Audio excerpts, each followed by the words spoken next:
وقتی توی یه جاده سفر میکنین خوبه که موانع راهو بشناسین، چون نمیخواین تصادف کنین، مگه نه؟ همین مسئله توی سفر ما به سوی موفقیت هم صدق میکنه. توی این ویدیو 5 عامل رو بررسی میکنیم که مانع از موفق شدن شما میشه.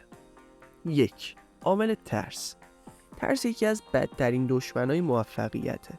وقتی که ترس ریشه های حساس خودشو دور شما میپیچه و شما رو به اسارت خودش در میاره، هرگز قادر نخواهید بود که به رویاهای خودتون برسید.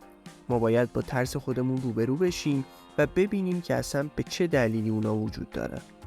اونا رو به گوشه‌ای پرتاب بکنیم و رویاهای خودمون رو با اشتیاق شکست ناپذیر دنبال کنیم.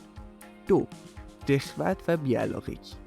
بی پرده بگم، اون چیزی که بسیاری از افراد رو از موفقیت باز می‌داره عدم داشتن انرژی و انجام کاریه که باعث حرکت به سطح بعدی میشه.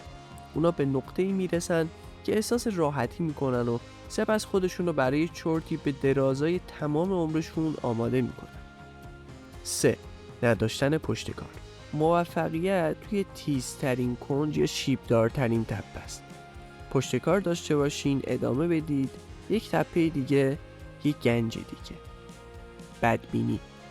نکته اینجاست که میتونید به هر چیزی که باور دارید برسید.